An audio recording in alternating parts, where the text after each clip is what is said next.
Dice Nehemías 11, versículos 1 al versículo 2, aunque vamos, como dije, a abordar los capítulos 11 y 12, si así el Señor lo permite. Habitaron los jefes del pueblo en Jerusalén, mas el resto del pueblo echó suertes para traer 1 de cada 10 para que morase en Jerusalén, ciudad santa, y las otras 9 partes en las otras ciudades. Y bendijo el pueblo a todos los varones que voluntariamente se ofrecieron para morar en Jerusalén. Dice el versículo 27 del capítulo 12, para la dedicación del muro de Jerusalén buscaron a los levitas de todos sus lugares para traerlos a Jerusalén, para hacer la dedicación y la fiesta con alabanza y con cánticos y con címbalos y salterio y cítara. Y fueron reunidos los hijos de los cantores, así de la región alrededor de Jerusalén, como la de las aldeas netofatitas. Y leemos también en el versículo 41, y los sacerdotes Eliasín, Maasías, Miniamín, Micaías, Elioenai, Zacarías y Ananías, con trompetas, y Masías, Semaías, y Eleazar, Usías, Joanán, Malquías, Elam y Ezer, y los cantores cantaban en alta voz, e Isaías era el director. Y sacrificaron aquel día numerosas víctimas o sacrificios, y se regocijaron porque Dios los había recreado con grande contentamiento. Se alegraron también las mujeres y los niños, y el alborozo de Jerusalén fue oído. Desde lo lejos en aquel día fueron puestos varones sobre las cámaras de los tesoros, de las ofrendas, de las primicias, de los diezmos, para recoger en ella de los elegidos de las ciudades las porciones legales para los sacerdotes y levitas, porque eran grande el gozo de Judá con respecto a los sacerdotes y levitas que servían. Y leí porciones claves porque son las que nos van a permitir movernos a través del bosquejo que vamos a seguir hoy para abordar estos 2 capítulos, si así el Señor lo permite. A lo largo de la historia, la hoy constituida nación de Israel desde 1948 ha sido el episodio de grandes e importantes conflictos militares, políticos e incluso civiles, lo que ha hecho que los ojos del mundo estén puestos sobre lo que sucede en este pequeño país del Medio Oriente. Pero esta no es una historia nueva. Lejos de los debates políticos que rodean todo este asunto relacionado con Israel, y más específicamente con la ciudad de Jerusalén, también conocida como la ciudad santa, debemos decir que toda ella ha estado marcada por ires y venires, por los destierros amargos y por los regresos jubilosos, siempre. Y esta ha sido la dinámica de esta ciudad. Unos se van y hay tristeza, otros vuelven y hay júbilo, y ha sido así por siglos. Hoy nos vamos a concentrar en uno de esos eventos, el regreso de los judíos que habían sido expatriados a unos 100 años antes por medio de un emperador llamado Nabucodonosor.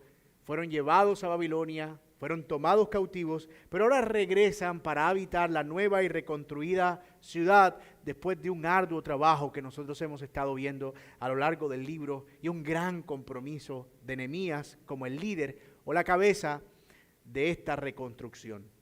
Hemos llegado, por lo tanto, a la cumbre de estos eventos. Nehemías ha cumplido a buen término su tarea, al menos lo que él se propuso, reconstruir la ciudad. La ciudad está lista para ser habitada, pero surge un nuevo desafío. Y es que, aunque había muchas personas que pertenecían a la nación de Israel, que habían regresado, que se habían quedado y que se habían multiplicado, eran muy pocas las que estaban dispuestas a vivir voluntariamente dentro de la ciudad. Por lo que se hizo necesario acudir a una estrategia que le permitiera de manera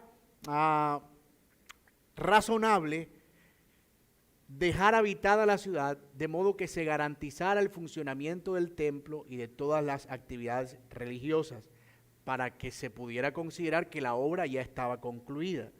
Así que nosotros vamos a seguir ese bosquejo para abordar el contenido de los capítulos 11 y 12 del libro de Nehemías. En primer lugar, vamos a ver la repoblación de la ciudad santa, desde el versículo 1 del capítulo 11 hasta el versículo 22 del capítulo 12. Y en segundo lugar, será nuestro segundo encabezado, la dedicación de la ciudad santa, del versículo 12, versículo 27, hasta el versículo 47. Y en esa dedicación de la ciudad santa vamos a ver que pasaron dos cosas. Primero, una acción de gracias por la obra que Dios había hecho y ellos alabaron a Dios, en efecto. Y en segundo lugar, vemos que el templo se puso en marcha. Entonces vamos a tener dos encabezados hoy, la ciudad repoblada y la ciudad dedicada. Y vamos a ver que en esa dedicación, entonces pasaron dos cosas. Ellos adoraron en acción de gracia y se comprometieron a garantizar la estabilidad y el culto dentro de la ciudad. Vamos a ver entonces nuestro primer encabezado en la mañana de hoy, la repoblación de la ciudad santa. El pasaje que leímos, versículo 1 del capítulo 11, vemos que Nehemías describe el proceso por medio del cual ellos iban a repoblar la ciudad. Dice que los jefes del pueblo habitaron en Jerusalén, pero el resto del pueblo echó suertes para traer 1 de cada 10 para que morase en Jerusalén, ciudad santa, y las otras 9 partes en la ciudad.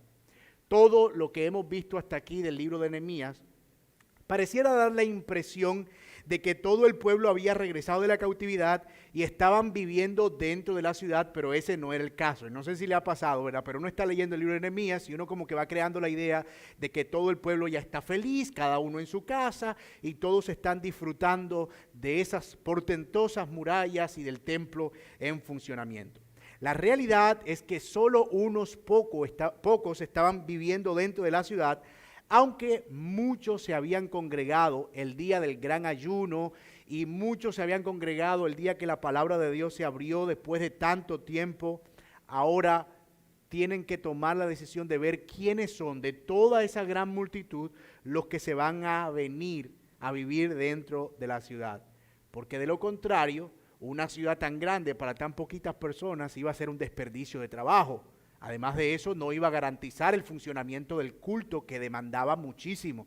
Y por otro lado, la ciudad iba a quedar expuesta porque al no tener muchos habitantes, no tenía una forma eficiente de ser defendida. Así que había múltiples razones para repoblar la ciudad de Jerusalén luego de la reconstrucción, y es allí donde se apela a este método para repoblar.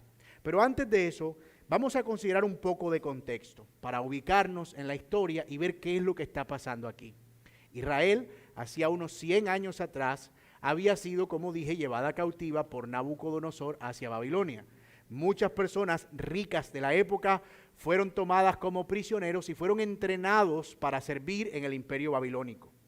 Sin embargo, algunos de los judíos que no se fueron cautivos se quedaron viviendo en las ruinas de Jerusalén, no sabemos cómo, pero vivieron mucho tiempo ahí, y otros que se quedaron también en la ciudad empezaron a emigrar afuera a aldeas cercanas y empezaron a vivir de la agricultura básicamente. Así que durante todo ese tiempo Israel creció con una parte en Babilonia, siguiendo bajo las costumbres babilónicas, bajo los ritos babilónicos, otra parte en las ruinas de la ciudad y otra parte alrededor de la ciudad viviendo de la agricultura. Luego de 70 años de cautividad hay un primer regreso. Zorobabel viene con un grupo y el propósito era inicialmente reconstruir el templo. Nosotros sabemos que ellos empezaron a hacer la tarea, pero como que se aburrieron en algún momento y cada uno se dedicó a edificar sus casas y sus cultivos y a ponerlas bien bonitas, pero no edificaron el templo. Entonces Dios levanta a un profeta llamado Ageo y les dice: miren, ustedes no están haciendo la tarea, levántense y vayan por madera y hagan lo que están supuestos a hacer, edificar el templo. Ellos empiezan a edificar el templo, pero la ciudad todavía estaba en ruinas. Luego viene un segundo grupo, unos cuantos años después, liderados por Esdras, y el propósito era restituir el culto y la adoración después de que el templo estaba construido. El papel de Esdras era hacer que el pueblo volviera a adorar, volviera otra vez a ofrecer sacrificios y toda la actividad del culto pudiera estar activa. Sin embargo, los muros todavía estaban en el suelo, la gente vivía en alrededor y muchos o algunos vivían en las murallas de Jerusalén. Y ahí es donde viene el tercer viaje desde Babilonia hasta Judá, o en este caso hasta Jerusalén, liderados por Nehemías. Nehemías, como lo hemos visto a lo largo de toda esta serie, es quien en esta tercera etapa se encarga ahora sí de reconstruir las murallas, de levantarlas y de reactivar junto con Esdras el culto de la verdad. Ahora, en este punto, ¿qué tenemos? Bueno, tenemos las murallas construidas, el templo construido, la gente emocionada por todo lo que Dios ha estado haciendo, mucha gente viviendo alrededor y unos poquitos, los que se habían quedado en las ruinas, con su propiedad dentro de la ciudad, pero eso no era suficiente. Así que estamos en ese punto en el que Nehemías, con toda la gente de Israel, los que se habían quedado, los que vivían afuera, los que estaban en la ruina y los que habían venido, debía tomar de ellos para hacer la ciudad habitable, segura y activar el culto de manera eficiente. Ok, con ese trasfondo en la mente, ya con la idea completa de lo que Nehemías debe hacer y cuál es el escenario, veamos cuál es el método que ellos utilizan para esa repoblación. Nuestro texto dice que ellos echaron suertes para traer 1 de cada 10 que morase en Jerusalén. El versículo 1 dice que por lo menos los jefes de las familias ya estaban en Jerusalén, pero de nuevo eso seguía siendo insuficiente porque los jefes de las familias no podían ofrecer culto en el templo. Tampoco era viable que los levitas vivieran afuera y tuvieran que venir todos los días e ir a sus casas para ofrecer sacrificios y alabanza y todo lo que el pueblo demandara. Por otro lado, la ciudad necesitaba de porteros que la cuidaban y tampoco se podía tener porteros que estuvieran yendo y viniendo y entrando y saliendo de la ciudad. Necesitaban vivir ahí adentro. Así que lo que hacen es apelar a este método para diezmar, literalmente diezmar a la gran multitud. Es decir, apartar el 10% de ellos y meterlos dentro de la ciudad con sus respectivas familias. En adelante, en todo el capítulo 11 y 12, Nehemías registra la lista detallada de cada una de las personas con sus familias que fueron seleccionadas para vivir dentro de la ciudad de Jerusalén, incluyendo a los levitas, a los sacerdotes y a los que iban a servir dentro del templo. Todos ellos, las familias de Judá y Benjamín principalmente, que eran los destinados a vivir dentro del templo, de la ciudad, fueron 1,369 personas. Unos 1,192 sacerdotes, 284 levitas y 172 guardas son solo algunos números. Por supuesto se cree que hubo muchísimas más personas que se quedaron a vivir dentro de la ciudad. Y yo sé que cuando uno llega a estas listas en Nehemías, en Números, en Levítico, uno como que, ay Señor, gracias a Dios, hoy en mi plan de lectura de 3 días está Nehemías 11 y 12 porque son pura lista. ¡Prum! Cumplí mi plan. No estamos siempre muy dispuestos a leer eso, pero ya lo hemos dicho en ocasiones atrás, hay mucho valor. Nehemías usa por lo menos 5 listas en todo el libro. Y eso muestra lo importante que era, al menos para Nehemías, darle a entender al pueblo que ellos debían conocer su tradición. ¿Cómo llegaron hasta allí? Pero un punto muy importante, lo mencionamos en su momento, era necesaria esa lista para poder identificar quiénes eran sacerdotes y quiénes no, quiénes eran levitas y quiénes no, quiénes estaban destinados de acuerdo con sus familias para servir en el oficio sacerdotal. Nosotros no vamos a leer la lista, no se preocupe, pero vamos a ver algunos principios prácticos que nosotros podemos extraer y que son relevantes para nosotros en el día de hoy, de esto que podemos leer en Nehemías 11 y 12. El primero, el sacrificio de algunos por una causa común. Note, y yo quiero que por favor no nos desconectemos de la realidad del contexto, y por eso hicimos ese trabajo ahorita, para que pudiéramos tener más o menos un panorama claro de cuál era la condición de cada persona. Es indudable que eso fue un proceso muy difícil, muy complicado para algunos. Solo imaginémonos, muchos de los seleccionados tenían sus vidas resueltas ya. De hecho, es posible que algunos de ellos nacieron cuando las murallas estaban en el suelo y crecieron e hicieron sus vidas fuera de la ciudad. Eran conscientes de que eran judíos, pero no tenían ningún vínculo, al menos en sus memorias, que los ligara a la ciudad de Jerusalén. Pero ellos desarrollaron su vida, desarrollaron sus familias, desarrollaron sus actividades comerciales, plantaron sus huertos, tenían sus casas muy artesonadas, según nos dice Ageo, muy bonitas, fuera de la ciudad. Pero ahora ellos están escuchando que alguien les está diciendo que tienen que dejar todo eso para irse a vivir adentro de la ciudad. Esa renuncia de esas personas es confrontadora. y de verdad, más allá de eso, ejemplar para nosotros. La fe que nosotros vivimos no es una fe individualista como no era la convicción de estas personas en los días de Nehemías. Si algo nos enseña el cristianismo por medio de la obra de Cristo, es la necesidad de poner el interés de otros incluso por encima de nuestro propio interés. Y eso parece contraintuitivo a la luz del mundo, que nos dice continuamente, primero tú, segundo tú, tercero tú, busca tu propio bienestar, busca tu propio interés, busca tu propia causa. Pero el Evangelio nos reenfoca, nos mueve la cabeza y nos dice, mira hacia allá. Mira el ejemplo de quien dejó todo, su trono de gloria, para vivir entre nosotros y morir en la cruz para salvar nuestros pecados. Y ese es el modelo que debe seguir. Y eso es confrontador. Porque esa actitud de renuncia, como dije hace un momento, es contraintuitiva en cuanto a lo que nosotros hemos recibido como información del mundo.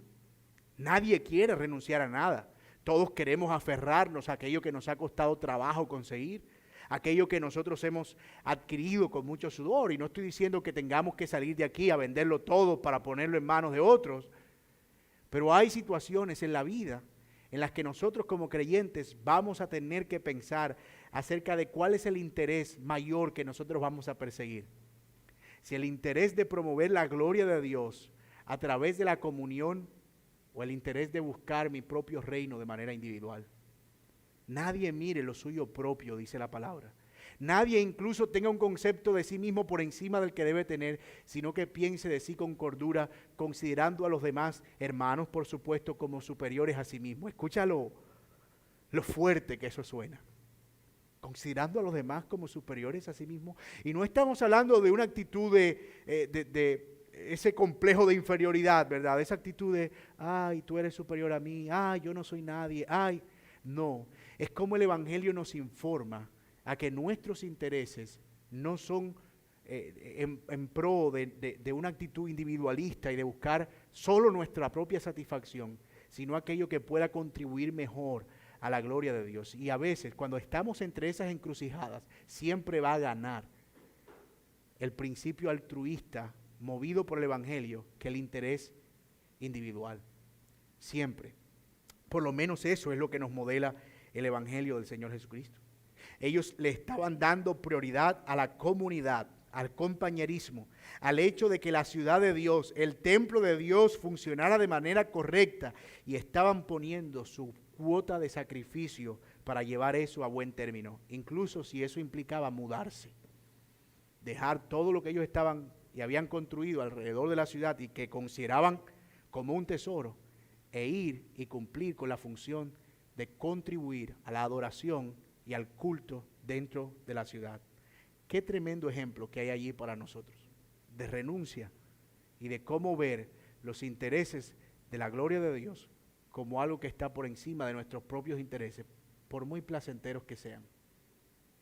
2, o segundo principio práctico que nosotros vemos en esta actitud y en toda esta lista que está aquí, es que la búsqueda de la dirección de Dios fue lo que marcó la decisión de estas personas. El método empleado para conocer la voluntad de Dios no era algo que nosotros usemos hoy en día. La Biblia dice que ellos echaban suertes. Y uno cuando lee eso se imagina que tenían como una tapita, un dado, el que le salga el rojo, una pelotica, ¿verdad? Pero no, parece que usaban el método de Urim y Tumim que Dios había autorizado por medio de los sacerdotes para tomar decisiones especialmente que tenían que ver con blanco o negro, derecha o izquierda. Entonces ellos entendían que esa era la manera en que a través de los sacerdotes Dios los estaba dirigiendo. Posiblemente, como dije, por medio de esta práctica de Urim y Tumim. Ellos también entendían además, no que era un azar del destino, entendían lo que dice Proverbios cuando escribe Salomón, la suerte se echa sobre el regazo, pero del Señor es la última palabra. Es decir, ellos estaban entendiendo que aunque el método pudiera tener ciertos reproches, Dios al final estaba detrás del asunto y eso es lo importante. Ellos reconocían que era Dios quien estaba guiando el proceso. Hoy, gracias a Dios, nosotros tenemos más herramientas y mejores herramientas para conocer la voluntad del Señor. Gracias a Dios no tenemos que ir donde un pastor a que se descubra el pecho y a que tire Urim y Tumim para ver si Tengo que cambiar, tengo que casarme, tengo que trabajar, tengo que cambiar de trabajo, etc. Gracias a Dios nosotros tenemos la palabra de Dios como una revelación completa. Tenemos el consejo y el compañerismo a través de la iglesia. Tenemos al Espíritu Santo. Y tenemos la experiencia acumulada de siglos de historia de hermanos que han tomado decisiones similares. De modo que nosotros tenemos medios de gracia superiores para conocer la voluntad de Dios. Pero el principio aquí, que subyace detrás de todo esto, es que si esas personas pudieron confiar sin reproche en un método tan defectuoso para conocer la voluntad de Dios, porque no se nos dice que hubo una protesta ahí. ¡Ey, espérate! Esa bolita no se movió como debía. No, pero ¿por qué a mí y al otro no? No, ellos simplemente, de hecho el texto dice que el pueblo alabó a Dios porque ellos voluntariamente quisieron ir, es decir, entendieron que era la voluntad del Señor, lo vamos a ver en un momento. ¿Cómo ellos podían descansar en este designio de la voluntad de Dios con un método tan defectuoso? Y nosotros, con tantas herramientas en nuestra mano, a veces somos tan temerosos de tomar decisiones. Nos paralizamos frente a las decisiones y empezamos a tratar de buscar formas místicas de conocer esa voluntad cuando Dios nos ha revelado ya de manera clara cuál es su voluntad para nosotros. Y nos ha dado principios que ellos no tenían, pero que nosotros sí tenemos para conocer la perfecta voluntad del Señor. Eso no significa que algunas cosas no iban a salir mal. No significa que aquellos que les saliera el urín y tumín como que ustedes tienen que irse a vivir a la ciudad, recojan todo y múdense, iban a vivir una vida plena porque era la voluntad de Dios. No, muy seguramente pasaron momentos difíciles, porque la voluntad de Dios no significa que todo va a salir tal como lo esperamos, significa que va a salir tal como Dios quiere que salga. Pero cuando nosotros descansamos en la voluntad de Dios, que hemos tomado una decisión basada en la fidelidad, mira, yo me informé, busqué consejo, me aseguré de no estar pecando contra Dios y contra su palabra, me aseguré de hacer algo que estaba haciendo con buenas motivaciones al orar acerca de qué estaba moviendo mi corazón y tomé esta decisión. No salió bien, no importa, gloria a Dios, esta ha sido la voluntad del Señor. Pero cuando nosotros no estamos seguros de eso, todo se convierte en una zozobra. Me habré casado con el hombre correcto, habré tomado el trabajo correcto, me habré mudado al lugar correcto, habré asistido a la iglesia correcta. Y empezamos a caer en una especie de frustración porque no estamos considerando la importancia de la voluntad de Dios y su soberanía en nuestra vida, independientemente de las cosas que suceden. Así que hay un principio interesante. La rendición que ellos tenían a acatar, aceptar y abrazar gozosamente la voluntad de Dios para sus vidas. Tercer principio, había múltiples dones involucrados allí. Una de las cosas que usted puede ver cuando lee la lista es que había cantores, tocadores de arpa o intérpretes de arpa, bueno, como se diga, intérpretes, habían directores, habían líderes, habían supervisores, había sacerdotes, había levitas, había personas con el don de ser porteros. 124 para ser exacto. Qué don tan extraño ese, ¿verdad? ¿Qué eran? ¿Tú qué te dedicas en Jerusalén? Soy portero de Jerusalén. ¿Y qué es eso? Soy el que sube y el que baja la palanca. ¿Y qué importancia tiene eso? Pues nada, imagínate si viene un ejército, yo soy el que se encarga de bajar las puertas. De modo que yo no me voy a dejar sobornar nunca porque me pudieran pasar un dinero y dejar entrar a un caballo con un ejército adentro. Un caballo de madera. Entonces mira la importancia que tenían los porteros. Y eso nos muestra la diversidad de dones que estaban involucrados entre las personas que iban a habitar dentro de la ciudad. Esa multiformidad garantizaba la adoración, garantizaba el funcionamiento del templo, garantizaba la seguridad de la ciudad, garantizaba que todo iba a marchar tal cual como Dios quería que marchara. Y creo que eso nos está mandando un mensaje importantísimo para la iglesia. Es posible que algunos estén anhelando los dones más visibles. No todos eran sacerdotes allí, no todos eran levitas y no todos eran cantores. Había quienes se encargaban de llevar la leña para el sacrificio. Pero todos ellos estaban cumpliendo una función importante dentro de esa ciudad, tal como lo dice 1 Corintios capítulo 12, algunos miembros que consideramos los menos importantes, como el dedo meñique del pie izquierdo, terminan siendo los más importantes al fin y al cabo. Así que en esa multiformidad, habían algunos dones prominentes, mucho más visibles, otros un poco más secretos, pero al final todos estaban contribuyendo a un mismo propósito. La ciudad estaba siendo fortalecida y la adoración y el culto estaba funcionando tal como debía funcionar. Que entre otras cosas, o en resumir de cuentas, era el nombre del Señor estaba siendo glorificado. Cuarto principio, tenían una estructura de liderazgo definida. Lo pueden leer también en la lista. Hay algo importante que ya habíamos visto del propio Nehemías y era su capacidad organizativa.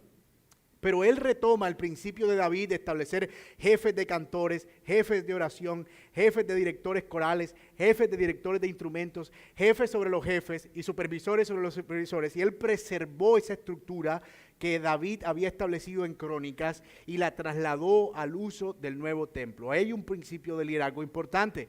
Y es que aunque ciertamente todos nosotros pudiéramos tener la capacidad de funcionar al mismo tiempo para la gloria de Dios y hacerlo todo bien, parte de lo que Dios ha establecido es que sus cosas funcionen con orden. Dios pudo haber creado el cielo y la tierra y todas las cosas en un solo día. Que se haga todo lo que estoy pensando en este momento. ¡Pum! Pero Dios hizo una cosa un día, otra cosa otro día, otra cosa otro día, otra cosa otro día. Y el sexto día descansó para establecer un principio sobre todo. Dios es un Dios de orden. Y dentro de ese orden, Él establece funciones de autoridad. Y no solo eran unas funciones sacerdotales, eran funciones incluso que tenían que ver con la supervisión de cosas como la distribución de la comida. O de quién iba a dirigir la oración. Entonces, todas estas cosas están revelando un principio también para nosotros, eclesiástico, litúrgico. La iglesia funciona exactamente de la misma manera. Es necesario sostener estructuras de liderazgo que permitan que el culto, que la adoración y que todo lo que hacemos para la gloria de Dios fluya de manera decente y ordenada. Ojo, no se trata de que estas personas eran más dignas que los otros. Así que como que vamos a poner aquí que este tiene pinta de más, entonces tú vas a ser el supervisor y tú vas a estar por encima de ellos. No, la razón era puramente orgánica, de orden, de estructura, de logística, si se prefiere, porque incluso las cosas espirituales requieren de estructuras que puedan garantizar su funcionamiento. Toda vid necesita un enrejado, y nosotros vemos que eso estaba incluso marcado aquí dentro de esta distribución. Todos estaban involucrados de una u otra manera. Miren los versículos 25 al 36 conmigo del capítulo 11.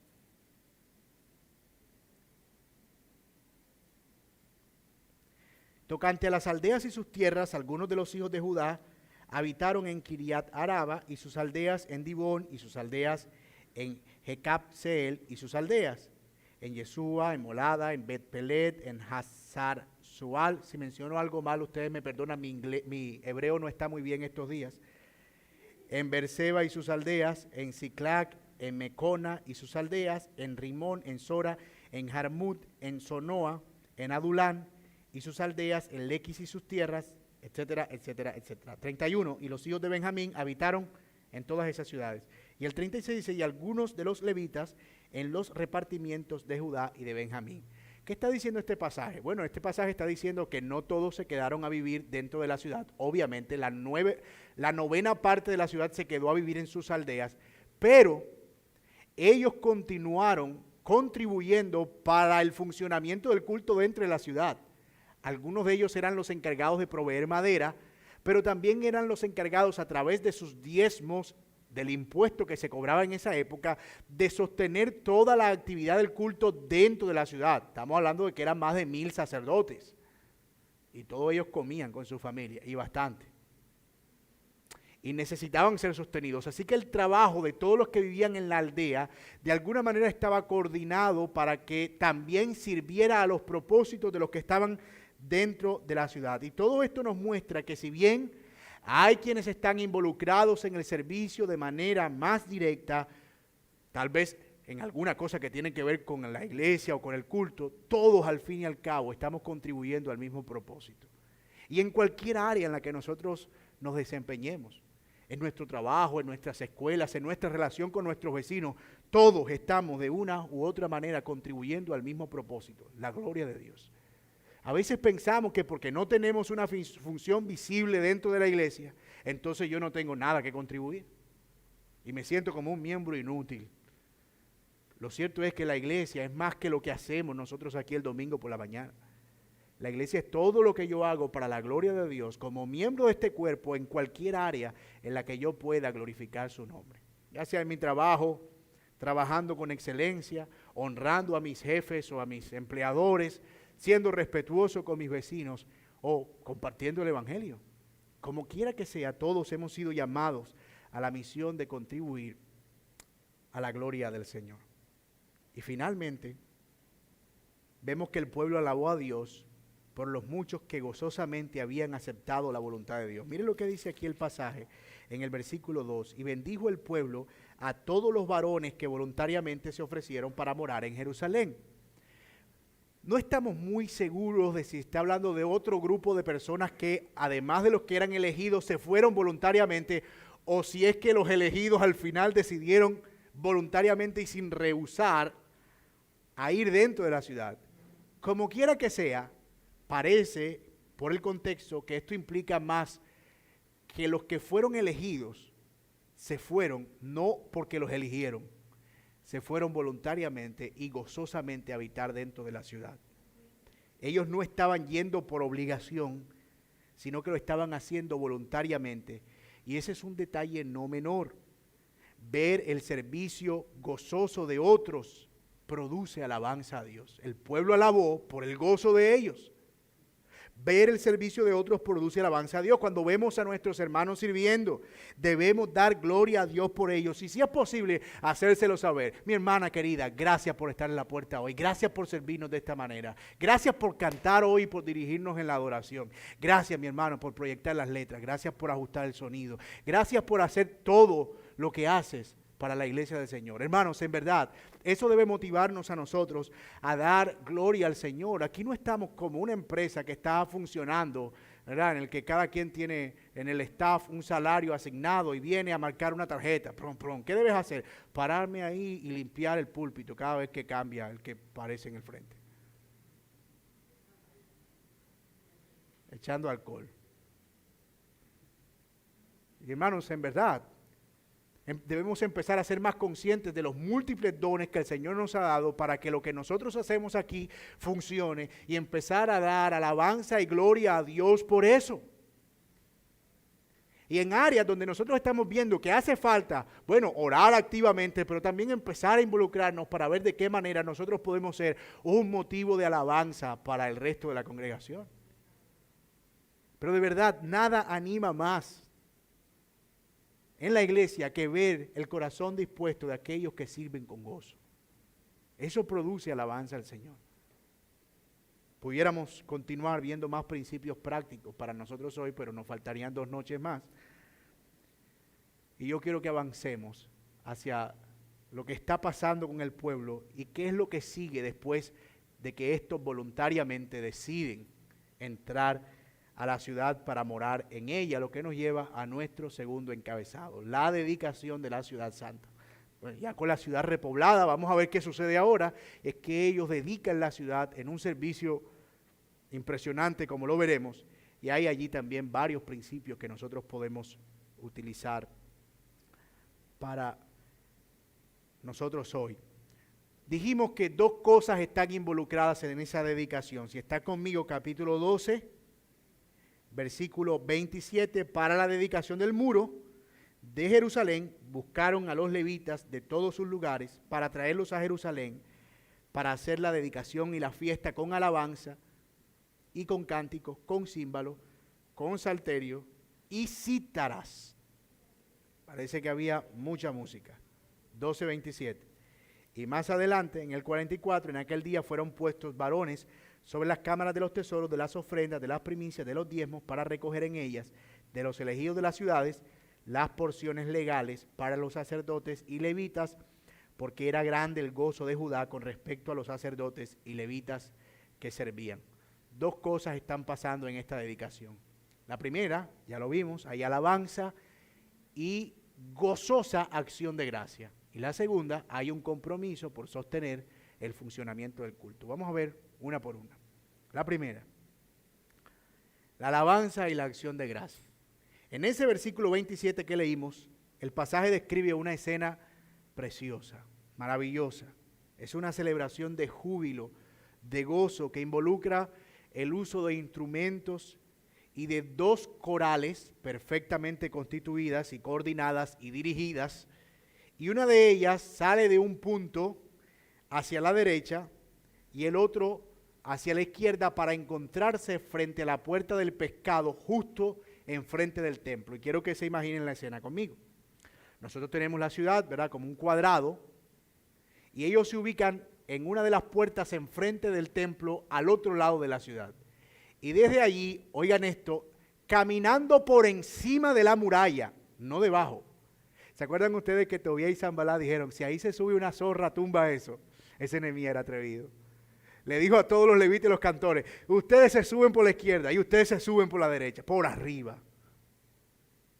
Y todos empezaron a caminar por encima de la muralla mientras cantaban y sonaban los instrumentos. Y debajo todo el pueblo cantaba con ellos.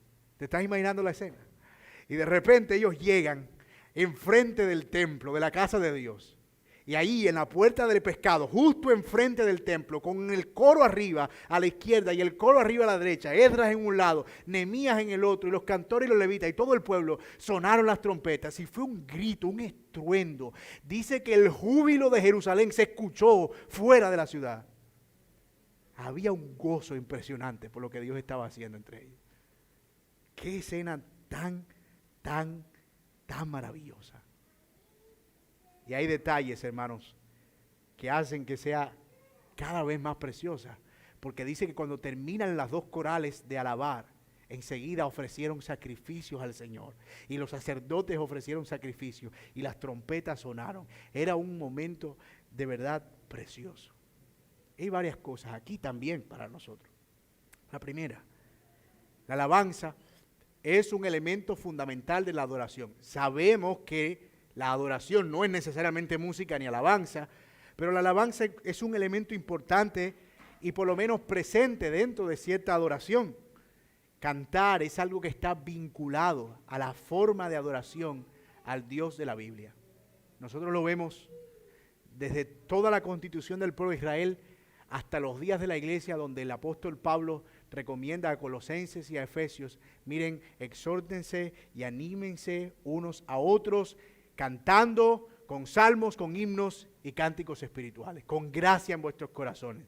Y vemos a lo largo del desarrollo de la iglesia en toda la historia que la música estuvo presente como un elemento fundamental del culto y de la adoración, porque así Dios lo ha diseñado. Y vemos que incluso en la eternidad, el pasaje que leía nuestro hermano hoy en Apocalipsis capítulo 4, habrá también un gran cántico y una gran alabanza delante del trono y del Cordero. De modo que nosotros vemos la música recorrer toda la historia del pueblo de Dios y llegar hasta la eternidad como un elemento importante dentro de la adoración. De nuevo, no es toda la adoración, pero vemos que es un elemento que está presente al menos en la forma de adoración al Dios de la Biblia.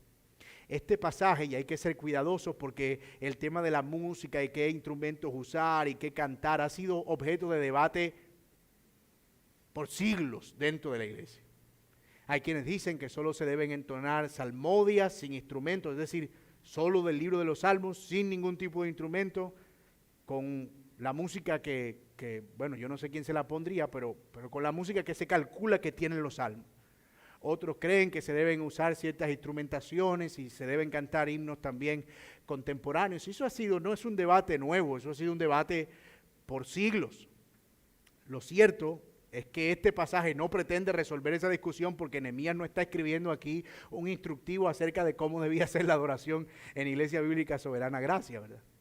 Sin embargo, hay unos principios importantes que nosotros podemos extraer. Nosotros también celebramos las obras del Señor como ellos celebraron las obras del Señor. Muy seguramente uno de los cánticos que ellos entonaron fue el Salmo 48 que nuestro hermano leyó al principio. Tú eres el Dios de los baluartes, tú estás enfrente de las murallas, tú has levantado esta ciudad santa. Pero muy seguramente hubo otros salmos de alabanza. Cantad a Dios, habitantes de Sión, levanten las manos y aplaudan. Cantad con júbilo al Dios de nuestra salvación.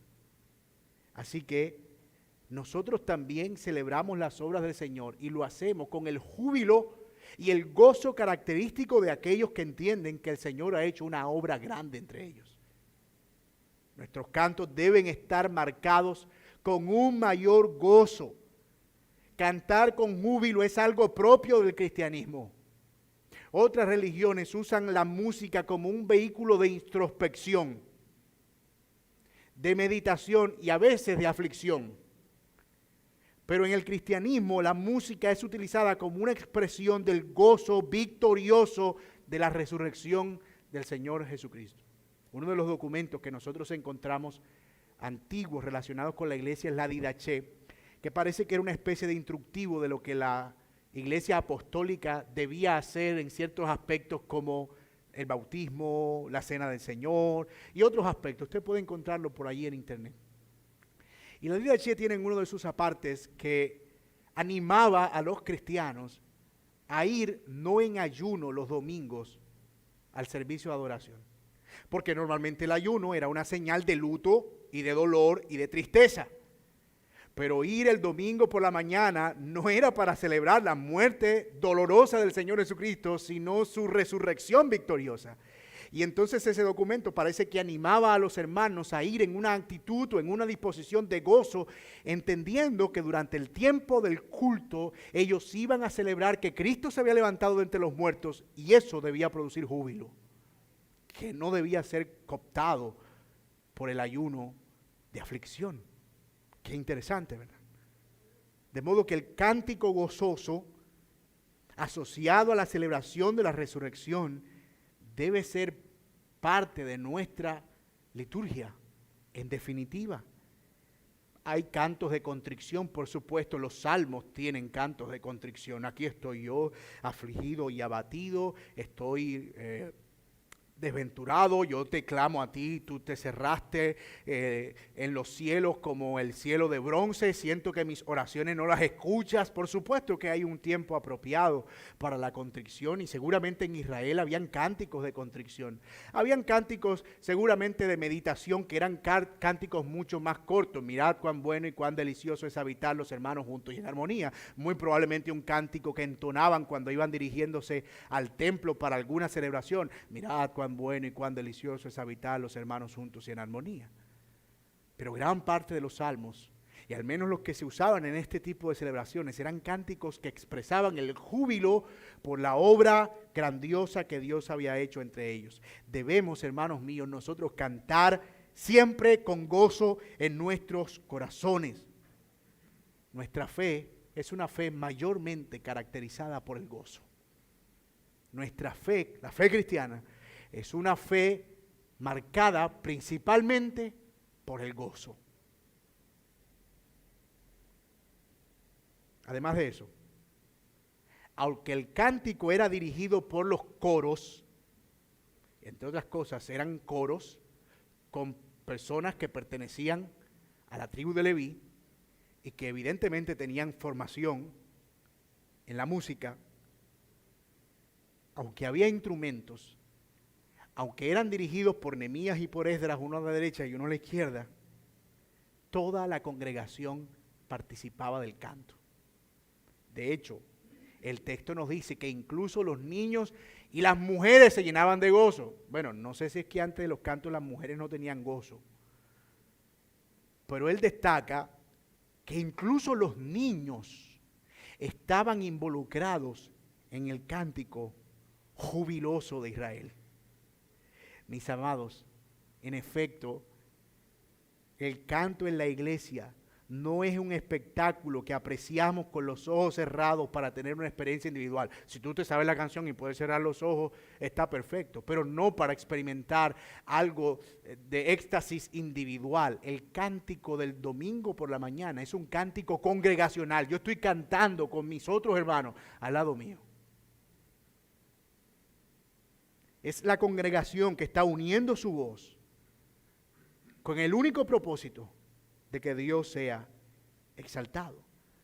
El propósito de los cantos es unirme a otros y cantar y dar gracias a Dios por su obra. Eso es lo que dice Efesios, el pasaje que mencioné ahorita, y Colosenses también en capítulo 3, versículo 15. Anímense y exhórtense unos a otros con las palabras de Cristo morando entre ustedes. ¿Dónde? ¿En la enseñanza? No, en vuestros cantos, salmos, en nuestros salmos, himnos y cánticos espirituales. Por supuesto, hay edificación a través de la palabra, pero también la palabra de Cristo morando en nuestros cánticos trae ánimo, trae exhortación, trae consuelo, trae aliento. El cántico en la iglesia es un cántico congregacional.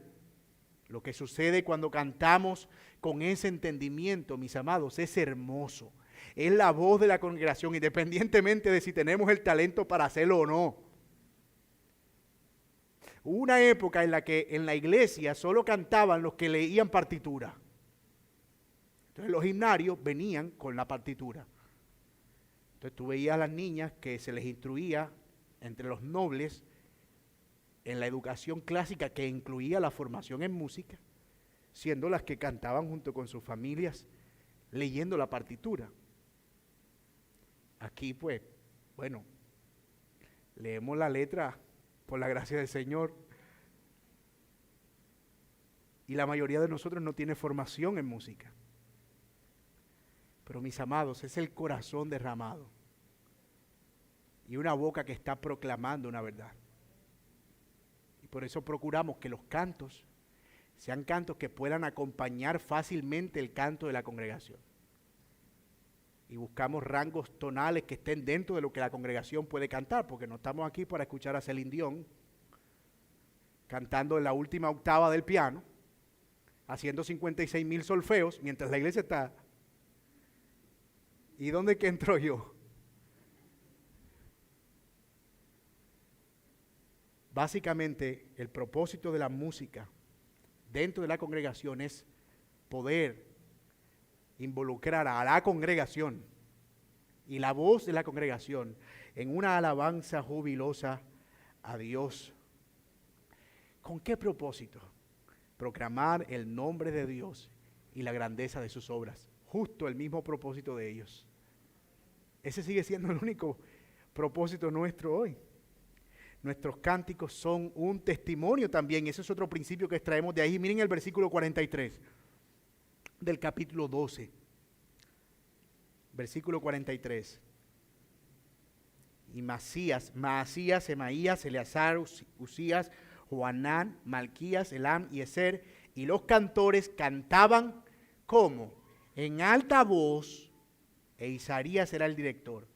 Y miren, el versículo 43 al final, y el alborozo, eso es una palabra que ya no usamos en nuestro español, pero era algo como el grito, el júbilo. ¿Cómo? La algarabía. No sé si alguien tenga otra versión por ahí. El regocijo de Jerusalén fue oído desde lo lejos. No dice el regocijo de los cantores. El regocijo de Jerusalén fue oído desde lo lejos. Nuestros cantos son un testimonio. Debió ser algo hermoso. ¿Qué es eso que ellos cantan? Esa gente no tenía la ciudad derribada ahorita hace unos pocos meses. ¿Por qué escuchamos tanto júbilo? ¿Por qué están tan gozosos? ¿Qué es lo que hace que se expresen de esa manera? No estamos hablando, escuche bien, de algo meramente emocional. Uno podría escuchar eso en un concierto, una histeria colectiva, porque alguien está viendo a un tipo que canta obscenamente. Y eso se puede escuchar lejísimo. Pero nuestro gozo no proviene de la experiencia de éxtasis colectiva o de histeria colectiva, es porque entendemos lo que estamos cantando. Cuando nosotros cantamos, estamos haciendo más que ruido, estamos proclamando una verdad. Nos estremece la verdad que entonamos, más allá del éxtasis colectivo. Y nosotros debemos pedirle a Dios, hermanos, que nos ayude a ser una iglesia que canta con gozo y que proclama el testimonio del Evangelio en la obra de Cristo. Una vez le escuché a alguien decir que si tú quieres saber lo que una iglesia cree, entra a la hora de los cantos. Porque finalmente toda la teología está condensada ahí. Todo lo que la iglesia cree. Y esa misma persona decía, nuestros cantos deben ser tan eficientes y deben proclamar verdades tan claras y deben ser tan enfáticos en el Evangelio que si alguien llega a la iglesia y escucha solo los cantos, la verdad que se está proclamando es suficiente para que él se arrepienta y crea. Mis amados, créanme que este es mi punto aquí. Este es mi punto para nosotros hoy aquí en esto que estamos viendo como ejemplo, como modelo, si se prefiere, de la dedicación del templo y de la ciudad. Si estas personas podían estar tan agradecidas con Dios por una obra evidente al tomar unas murallas destruidas y reedificarlas y convertirlas en una ciudad portentosa, nosotros tenemos un motivo mayor para hacer sonar nuestras gargantas cada domingo por la mañana. ¿Por qué? Porque nuestras vidas han sido resucitadas de las ruinas de la muerte por la obra de Cristo. Y eso debe estremecernos y hacernos cantar con júbilo en nuestros corazones. Incluso si un día nosotros llegásemos a no tener instrumentos entre nosotros, hay un instrumento que impulsa nuestra voz. Y es el hecho de que nosotros hemos sido rescatados de nuestra vana manera de vivir para dar gloria al Todopoderoso. Y ese entendimiento debe impulsar nuestro corazón y hacer vibrar nuestra garganta. Y eso es lo que nosotros estamos viendo aquí. A nosotros no se nos reedificó una ciudad, hermano mío. A nosotros no se nos reedificó un templo. A nosotros el Señor nos levantó de entre los muertos para darnos vida.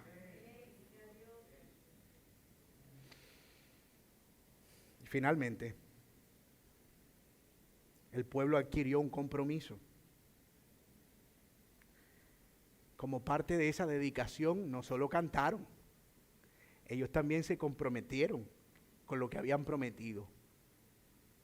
Comprometieron con lo que habían prometido, sí, exacto. Sostener la obra del Señor.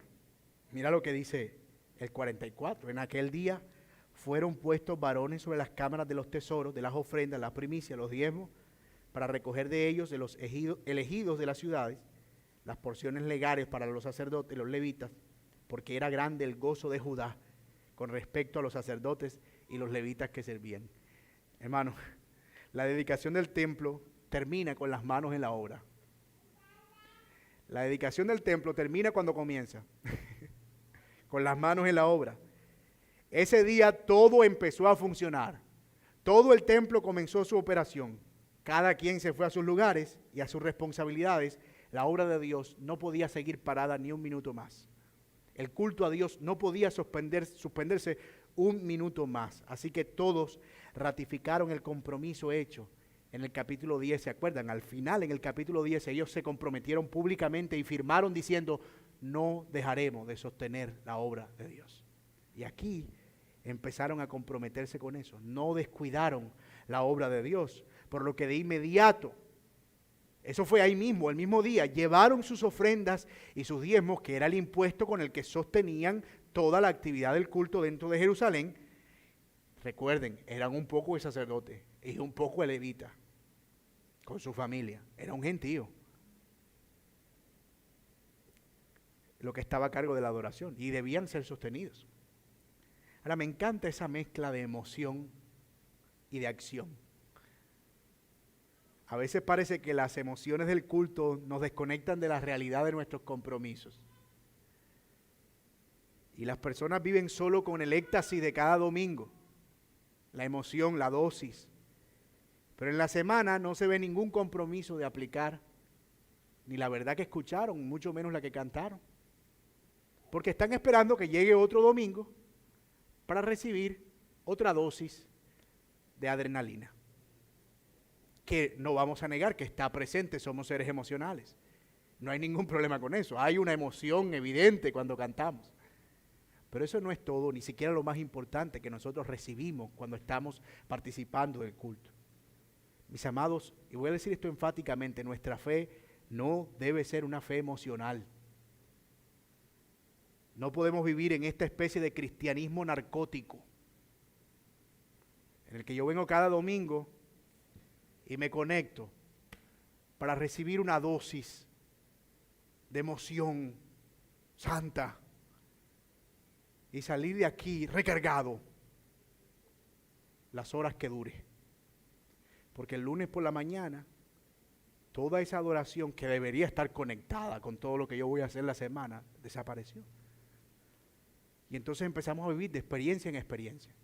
Y yo lo he dicho antes en este púlpito, yo creo que la pandemia nos hizo un gran favor.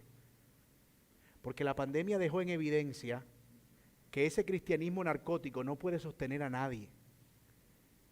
Y la gente que iba a las iglesias esperando recibir su dosis, cuando empezó a escuchar a capela lo que tenía que escuchar porque la transmisión no le estaba dando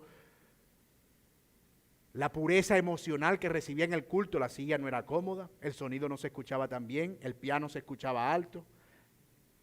La voz a capela empezó a ser diferente y empezaron a sentir que emocionalmente ya no estaban recibiendo lo mismo y empezaron a preguntarse, ¿habrá algo más? ¿En qué consiste realmente la fe? Algunos se devolvieron al mundo, pero otros abrazaron esta palabra como su fuente verdadera.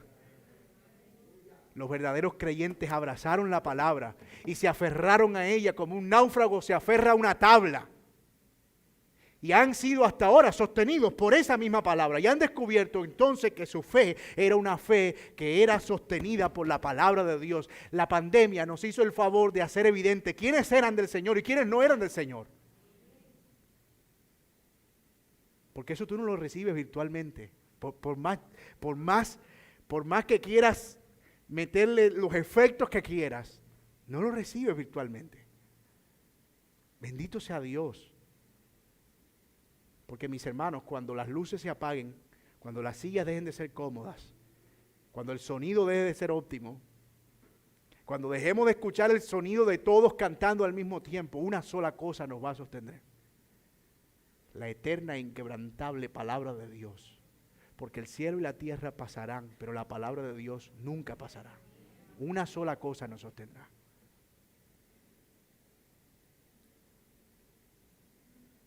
Hemos visto entonces hasta aquí y hasta este punto, concluida y puesta en marcha la obra y el templo de Dios. Y todo lo que eso nos está diciendo a nosotros hoy. ¿Cuántos principios nosotros estamos viendo del compromiso de estas personas con el compañerismo y la comunión? ¿Cuánto estamos viendo útil para nuestra adoración en la adoración que ellos ofrecieron y cómo esto nos invita a una alabanza mucho más enérgica y jubilosa por los motivos que nosotros tenemos ahora? Hemos visto el compromiso que ellos asumieron real de hacer lo que eran llamados a hacer. Mis amados, bendito sea Dios por su palabra. Ella es maravillosa y damos gracias a Dios que sigue siendo viva y eficaz para nosotros. Aún faltan algunas cosas por resolver. No todo es color de rosa. La embarraron. Metieron las patas. Se les olvidó. Nehemías tuvo que exhortarlo, pero vamos a hablar de eso en el capítulo 13. Próximo domingo, si el Señor lo permite. Pero mis hermanos, qué bendición poder ver por medio de la palabra principios tan valiosos para nosotros en el día de hoy. Amigo que estás aquí, si tú no tienes a Cristo, esto es el cristianismo. Esto es el cristianismo. Somos un grupo de personas pecadoras que han sido rescatados por la gracia de Dios de una desgracia irremediable y que han encontrado perdón en Cristo y que ahora gracias a ese tremendo perdón cantan con el júbilo que tú escuchaste que cantan.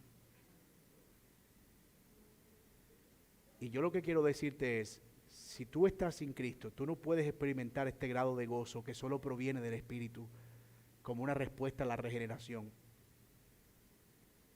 Y te digo con todo mi corazón, ven a Cristo hoy para que puedas experimentar la salvación y el gozo que esa salvación produce en nuestros corazones. Oremos al Señor. Padre, te damos gracias por tu infinita misericordia y amor, y gracias también, Señor, por tu palabra y por hablarnos y exhortarnos y animarnos en maneras tan compasivas y enérgicas. Ayúdanos a ser una iglesia, Señor, que pueda reflejar el glorioso evangelio de Jesucristo en la manera en que asumimos compromisos, más pensando en el bienestar de tu reino que en nuestro propio bienestar. Ayúdanos a ser más sensibles, Señor, y menos egoístas. Ayúdanos a tener una actitud de mayor renuncia y menos de autopreservación. Ayúdanos a reflejar lo que tú eres, Señor. Ayúdanos a tener abnegación, de modo, Señor, que podamos servirte y servir a otros. Ayúdanos también a mantener esta convicción de cantar con gozo y con júbilo en nuestros corazones y a mantener fresca la verdad del Evangelio, que impulse nuestras voces y que nos ayude a seguir cantando como un testimonio de la gloria de Dios. Que quienes no conocen a Cristo, Señor, cuando escuchen a esta iglesia cantar, por lo menos estén convencidos que nosotros celebramos su gloriosa redención en nuestras vidas con gozo y júbilo en nuestro corazón. No quites nunca de nuestras voces, Señor, el cántico alegre y la proclamación emotiva, Señor, de tus verdades. Concédenos dones en nuestra iglesia. Oramos por personas que puedan servir con corazones humildes en tantas áreas que estamos necesitando, Señor. Pero tú eres perfecto. Oramos por servidores, por cantores, por líderes, por predicadores, por pastores. Oramos, Señor, que tú enriquezcas tu obra y que por tu Espíritu Santo proveas más dones a esta iglesia, Señor. Y oramos también, Padre, por las personas que aún no te conocen, para que puedan experimentar el gozo de poder cantar junto al pueblo de Dios las bondades y la gloria del Evangelio. Gracias por este tiempo. Oramos en el nombre de Jesús. Amén.